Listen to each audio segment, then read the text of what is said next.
What's up, everybody? Thanks for tuning in to my channel. I see that you clicked another one of the videos with my face on it or some sort of interesting title. I just want to say thank you for tuning in. Make sure that you hit the like, just like that, and the subscribe button, and don't forget to hit that bell with notifications. You know what I haven't said? Go ahead and drop me a comment, y'all. I want to hear what you guys got to say about some of these videos that I've been posting about my life. Is it real? Is it not real? I'd be more than happy to reply to some of you guys and actually hear your voices. That would feel great. It makes me feel like I'm actually doing the right thing, maybe. I don't know. So today's story is actually called The Guitar Story. Well, this story actually means a lot to me because every time I tell it, it seems to surprise me every time just how the outcome of all that turned out. So without further ado, I'm gonna break it down for you guys. Let's get into the story and let's break it down. This story begins with two gentlemen that decide to take out a trip to Los Angeles. Anybody that knows Los Angeles knows there's quite a few things that you can do in LA as compared to your normal hometown where you live. So we head out to LA. We didn't get back till around 11:30. He decides to leave Los Angeles. He says, let's stop. Let's get some gas. It's gonna be a long drive. Let's get some snacks. Who doesn't like snacks on a drive, right? Come on. So we get off at the gas station, and by this time it's 11:30 at night. It's really dark outside and it's starting to rain. I get off after I purchase my snacks and he's putting gas in the car, and I look over and I see what seems to be a man on top of another man, pummeling him just like UFC style, on top, got his knees on the chest, and he's going hard. Boom, boom, boom, boom. I don't know if that's the sound effect that he makes, but that's what it sounded like. It looked as if he was pounding his fist into the concrete. At this point, I tell my friend Sonny, hey, check it out, man. These guys are fighting across the street. Let's see who's gonna win. Obviously, because that's what we generally are interested in, a good bout. So, I see the man get up from across the street, and the other man get up. But here's the funny part, it wasn't another man. It was a pregnant woman, and they were homeless. See, this man, he was obviously taking out his aggression, his anger on this woman. He had no self-control. I got angry. I got angry because I grew up in a very abusive relationship between my parents, and I despise, and I can't say hate, but I really, really dislike when men hit women. It's something that I just do not tolerate inside of me. It angers me. It flashes me back. And now that I'm older, here I am thinking, while I'm seeing all this, I have to do something. I tell my friend, and he says, ignore it. That's their problem. That's the life that they want to live. Why are you going to get involved? Again, everything that's boiling up in me, and I told him, look, if you're going to help me, you're going to help me. But if you're not going to help me, then just stay out of my way for a second. A good friend won't abandon you if he knows that you're going to do it. They're going to be there for you, whether you crash, land, or you land safely on your feet at the end of the jump. They're going to be there for you.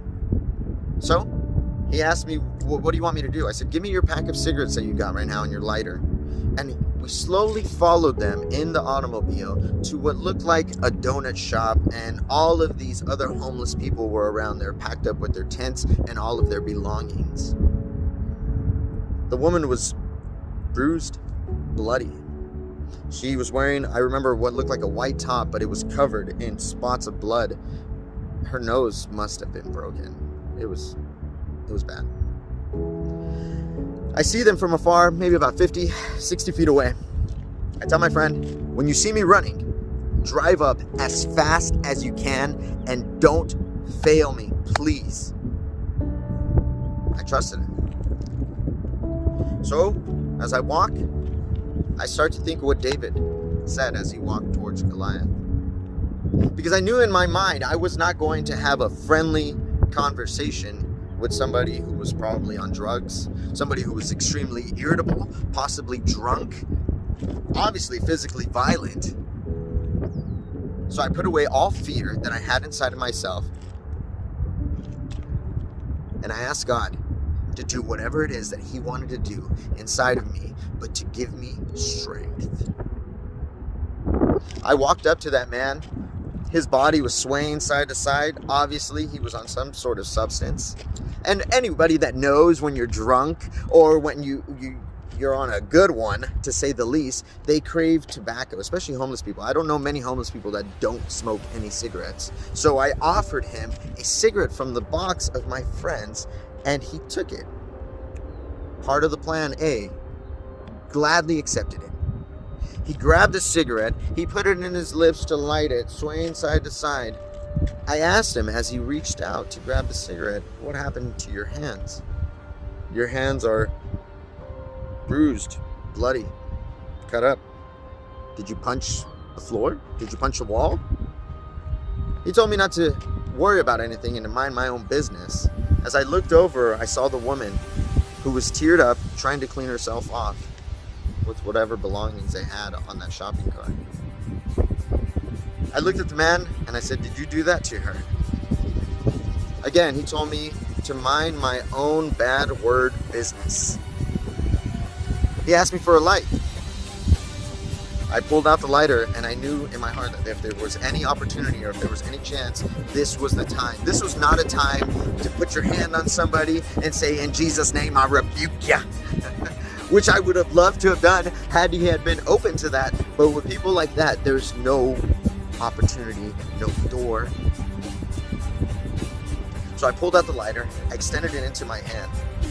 I said, "Here, take it." He attempted to grab it. I guess he thought that I thought that he was going to steal the lighter or whatever the case may be. That he said, "Just give me the lighter, come on." Snatched it out of my hand. When he did this, his balance was thrown off. That I prayed with all of my heart in that moment. "God, just give me the strength to do it." And as his temple was lowered down to my eye length, I just came as hard as I could and swung.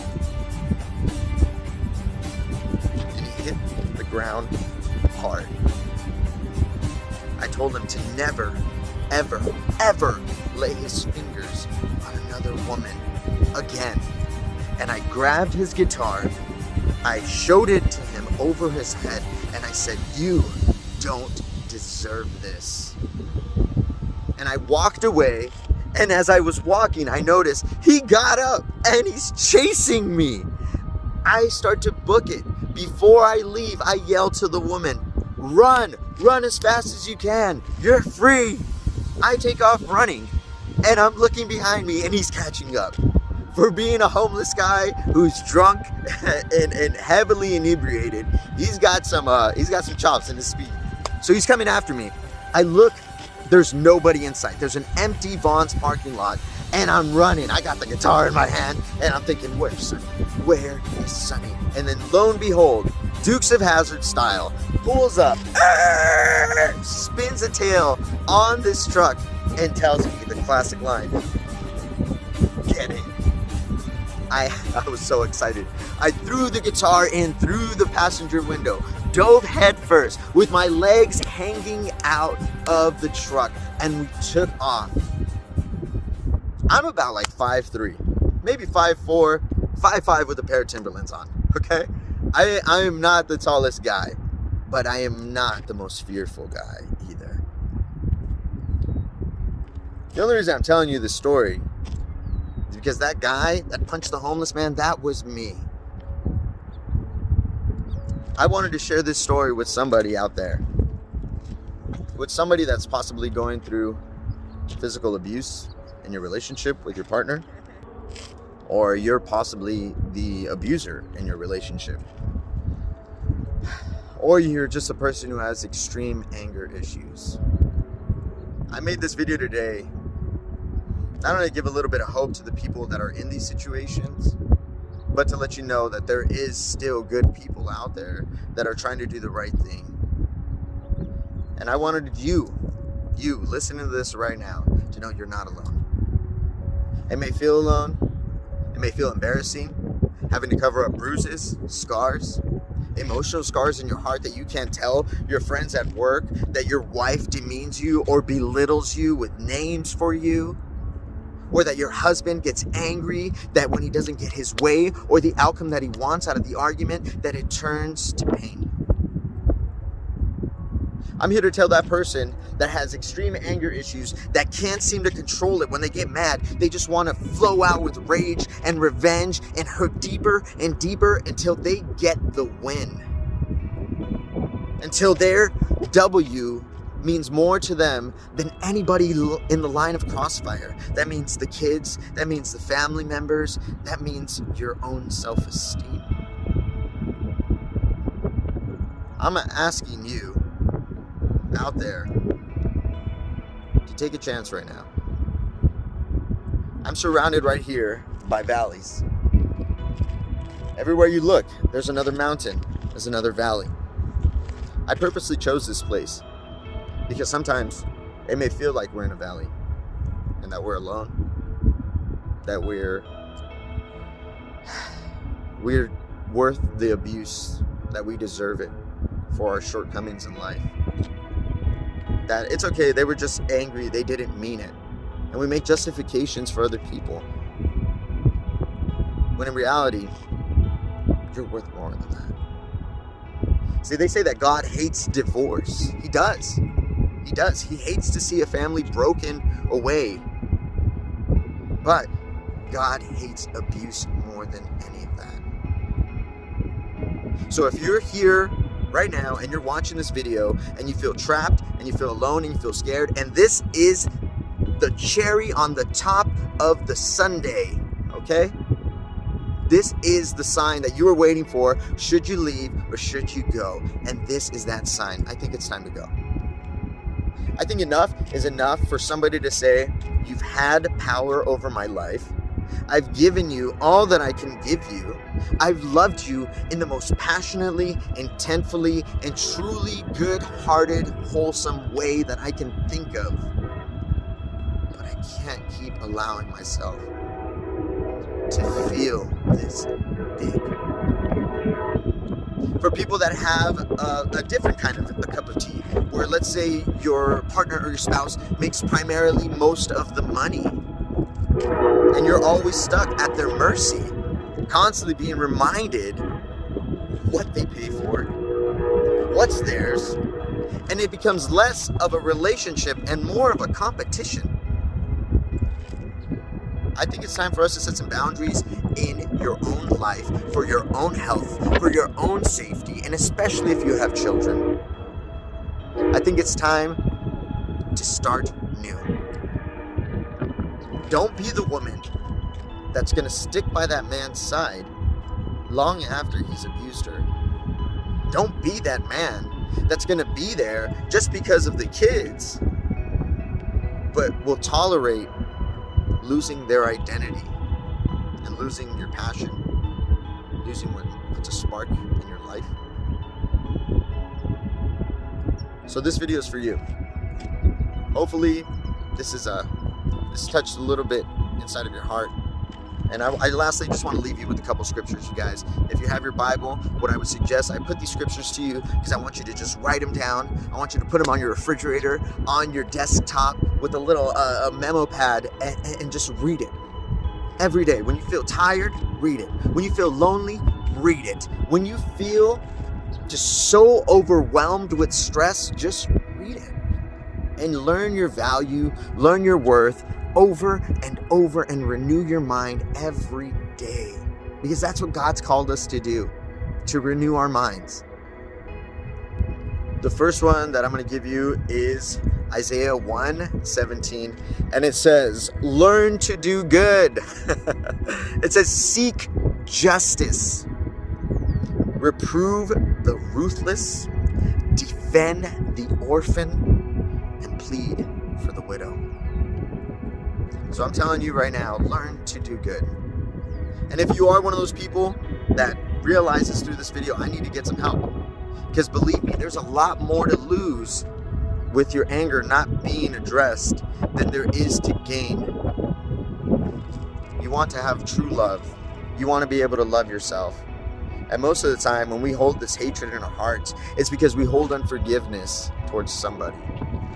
And it's really funny how the person that we end up despising and being so bitter towards, we end up showing a lot of similar characteristics and traits. And we see them in ourselves. It makes us detest ourselves more. I actually had to take anger management a long time ago. And I remember that I was very angry. I didn't believe that I needed to be there in the beginning. And my attitude was wrong. because I believed that I was better than this. I didn't deserve this. But in reality, once I put those thoughts away and I put them second, I realized that God had me there for a reason.